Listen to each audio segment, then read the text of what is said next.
I'm standing here on the science concourse at the heart of Warwick University. I'm Tom McGibbon, and this is Making History.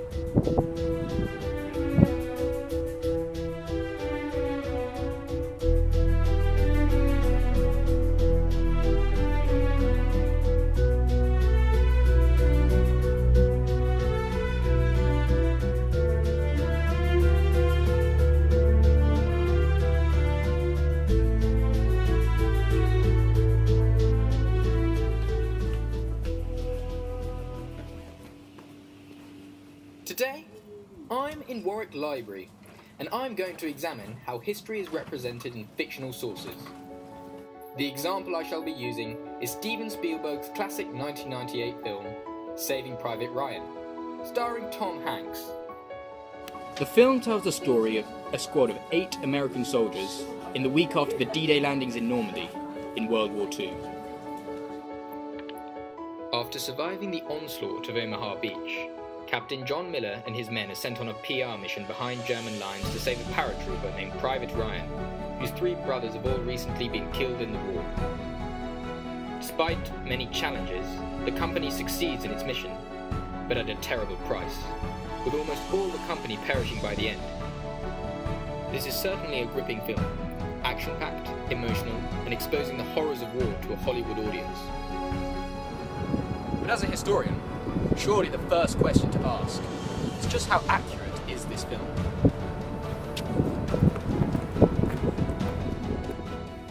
By all accounts, the D-Day landings portrayed in Saving Private Ryan were extremely realistic. Take this primary source from oralhistoryaudiobooks.co.uk, for instance. Here we see several veteran Marines discussing Private Ryan in the context of the D-Day landings. We see Chuck Harlbert saying, the first half hour. If anybody asks me, I say the first half hour was true, in reference to Saving Private Ryan. Tony DeMarso later says, but the rest was all Hollywood after that. The implication, therefore, is that even veterans agree with the authenticity of the first half hour of Saving Private Ryan, that being the D-Day landings. Primary sources are not the only ones that pay tribute to the D-Day landings of Saving Private Ryan as realistic. An account from Max Hastings' book, Overlord, describes the disembarkment of a group of men led by one Sergeant Mike Ream. These men were US Army Rangers. Sergeant Ream and one other man sprinted to the sea wall.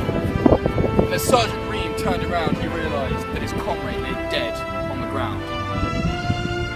Tossed a grenade at the machine gun positions.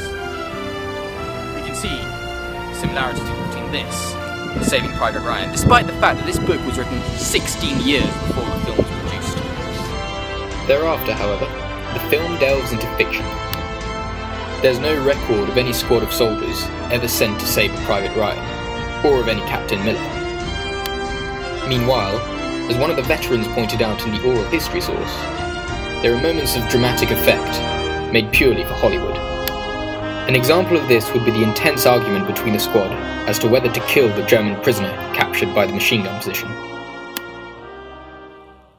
It's time to ask some other questions. What are the broader historical implications of Saving Private Ryan? Saving Private Ryan is in many ways a manifestation of what some commentators, such as Robert Eberwein in his book The War Film, have called American triumphalism.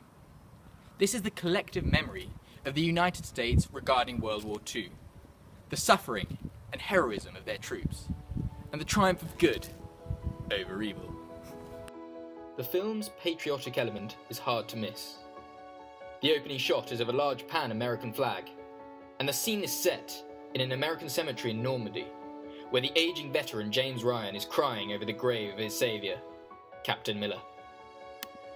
Patriotism is enforced in more subtle ways too. No mention is made of any of the US's allies during the Normandy invasion, with the exception of a brief derogatory mention to British General Montgomery, who's described as overrated. One can infer that many Americans believe that the operations in Normandy were undertaken by themselves alone. Spielberg does not fully indulge in a depiction of American troops as saintly heroes. Surrendered Germans are gleefully murdered in cold blood during the opening D-Day scene, whilst the squad sent to retrieve Private Ryan becomes split over whether to execute a captured German in the aftermath of the death of the medic, Wade. However, if anything, this enhances the manner in which the film promotes patriotism, for showing such brutality in the heat of war makes the picture more credible and gives it an edge of gritty realism.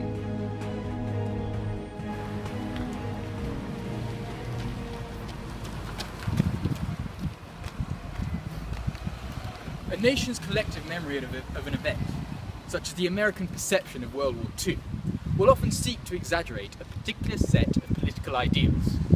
In Saving Private Ryan, ideals of diversity and acceptance, championed in America, are portrayed in the squad of soldiers sent to retrieve the stranded paratrooper. Exhausting. Comprising of an Italian, a Jew, a devoutly Christian Texan along with others, it is effectively a cross-section of American society, bonded together by the hardships of war. Although Spielberg maintains historical accuracy by not including a black soldier, but the US Armed Forces had not yet been desegregated in World War II. There are other important questions to ask. How much to Coventry? To what extent was Saving Private Ryan a product of the times in which it was made? I'm off to search for some answers. The year in which the movie was filmed, 1998, is in many ways relevant to this analysis. This was the post-Reagan era, a time when patriotic values were being reinstated into American society, particularly after the First Gulf War, after which America began to regard itself as the primary international peacekeeper. Saving Private Ryan thus portrays the US military in a positive light, returning to that war most acclaimed by American patriots, the Second World War. This went in complete contravention to a long list of war films produced in the previous 2 decades, particularly on the Vietnam War, which showed the US military in a less than negative light, such as Stanley Kubrick's Full Metal Jacket. Saving Private Ryan marked a new era of patriotism in American cinema, reflective of a society that had moved on since Vietnam. Such patriotism was only compounded by the 9/11 events 3 years later in 2001 and the resultant wars in Iraq and Afghanistan, which in turn were portrayed in films such as The Hurt Locker.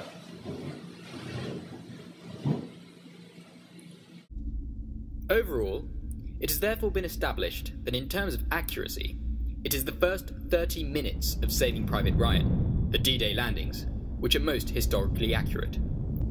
Whilst other parts of the film, such as the American defence against the German counterattack at Rommel, draw on real events, as described in this instance by Sir John Keegan, it remains a fictitious plot with fictitious characters. We have seen that the film can also be regarded as an example of American triumphalism, this being the glorified collective memory the US has of the Second World War. The film portrays American soldiers as heroic, standing alone against evil, apparently without allies, but also as ethnically representing America as a whole. The patriotism discussed in the second point makes greater sense when put into the context of 1998, the year in which the film was made. We have seen that post-Reaganism and the First Gulf War had caused Americans to view their country's involvement in morally just foreign conflicts more positively. Saving Private Ryan is a reflection of this. I'm Tom McGibbon, and this is Making History. Toodaloo.